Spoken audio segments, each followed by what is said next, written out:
Hello, and welcome back to Picks and Portraits. We got a very special video today.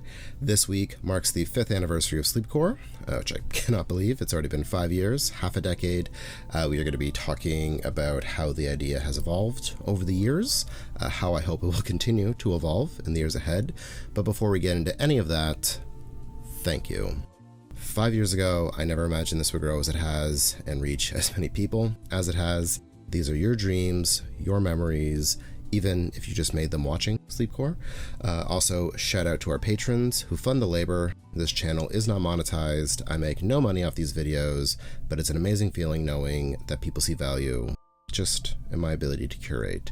So thank you, everyone who has shown interest and support and has kept this idea alive. Now then, some of this will just be me repeating things I have said in past anniversary videos, but I do know not everybody goes back and watches every video. Also, things change, ideas evolve, and while I think dissecting or analyzing can sometimes be harmful in a way, diminish the magic, I do think it is valuable, and I think it's good to check in with an idea, especially if you've been doing it for a while. So, off the top, to clarify, Sleepcore is not intended to help you sleep or to put you to sleep. That was never my intention.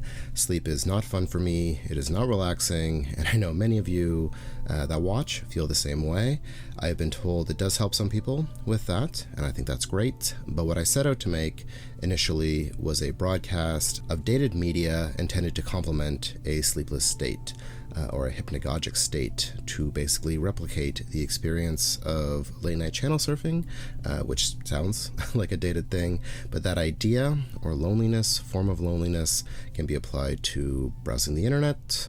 Sometimes that can be a calm and comforting experience. Other times it can be terrifying or alienating. So that is why Sleepcore sometimes gets a little weird, a little uncomfortable. Nostalgia is arguably the biggest theme. Sleepcore operates on the notion that nostalgia is not a good feeling. Obviously, parts of remembering can fill us full of warmth, warm feelings, but there is also a loneliness or longing, and that's where Sleepcore exists.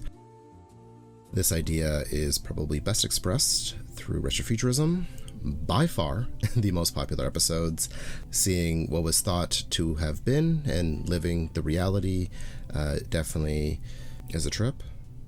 You know, nostalgia is subjective, but people are so weird about their nostalgia, myself included.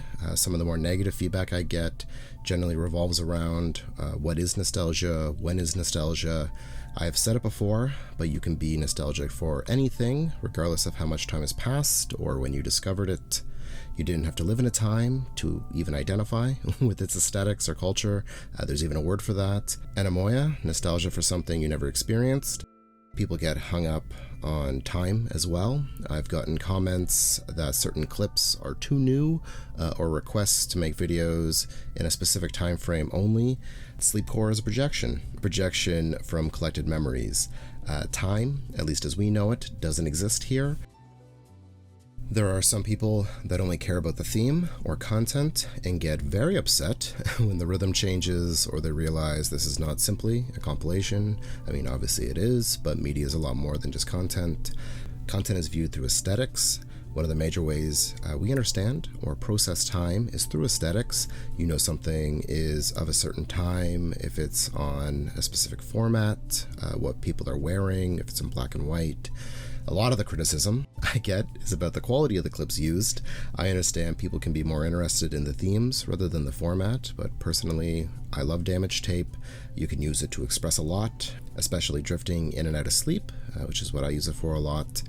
I try to use clips that are more obscure, because I think the way that memory triggers work, seeing something that reminds us of a time that we don't recognize will elicit a stronger or at least a different response than something more familiar that we have kept with us throughout the years.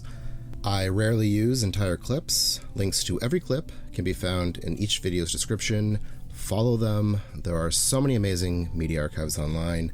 I am not an archivist, I am a curator and would be nothing without the people who find and upload this stuff, so definitely click through, there's so much out there. Sleepcore has changed a lot since 2018. I mean, the world has changed a lot since 2018. We used to stream in the early days or nights. I would stream to literally no one. People really didn't start watching until about a year into it. I know a lot of you would like to see a return to streaming, but it does take a lot. I'd like to just broadcast older episodes through streaming while still uploading new ones. That's been a goal for a while now. Personally, I think the past 12 months have been the strongest for Sleepcore ever. My current favorite episode is probably Dissociative Dreams. I also liked Hypnotic Dreams. I like the weird ones. I also love Every Nightmare Core, which I dedicated a whole video to unpacking why Sleepcore gets scary. I won't say a whole lot about that here. You can check that video out, but that's absolutely a highlight every year. Same with Dreams, Media, and Memories, where Sleepcore becomes the purest, in my mind at least, expression of the idea. It's longer, weirder, and it's coming up. I like to do that as part of the anniversary traditions, so expect that in the coming weeks. I was developing the idea of Sleepcore while Liminal Space was being contextualized, and there was definitely some crossover there. Comforting Discomfort, Sleepcore's recent sister series, Liminal Dreams, which I absolutely love, explores this further. There doesn't seem to be a whole lot of overlap in terms of interest with viewers, which is unfortunate, because I think it's great. I am hoping to have a video like this on that soon, hopefully sometime in the future. Sometimes I do feel like I put out too much. With 2 videos a week, plus exclusive Patreon stuff, I have a very high threshold, but still, it's sometimes exhausting. I have had full-time jobs, relationships, partners, and hobbies, but Sleepcore endures. Now, some of you may be listening to this and thinking, man, get over yourself, they're just clips, and you'd be right. I think that's the great thing about Sleepcore, is it can be viewed in multiple different ways. It's grown into such an ambiguous thing. Some of you grew up with this media, and it's viewed as purely nostalgic. Others are discovering for the first time. To a few of you, it's apparently a spiritual experience, which I think is wild. I love what I do. People love what I do. Sure, I may get my fair share of horrible comments, but I've gotten thousands of wonderful comments from people expressing gratitude for my labor and the idea that something like this exists. Being told something feels like it was made, especially for you, because it was. Again, these are your dreams, and it's been an honor to know that I've gotten people through so many awful nights, a global pandemic, the loss of loved ones, other trauma. So regardless of how you watch, thank you for watching Sleepcore, thank you for vibing with me, thank you for grieving with me, and just thanks for being there. You can look back at older anniversary videos to see how my understanding of Sleepcore has changed over the years. If you enjoyed this video, give us a thumbs up, subscribe if you haven't, and if you have the means, please consider supporting us on Patreon. There are hundreds of videos over there that you can get access to for as little as $5 a month and help keep the videos on the channel coming out regularly. That is patreon.com/pixelportraits. Thank you once again for 5 years of dreams, media, and memories. Here's to the next 5. Thanks, everybody.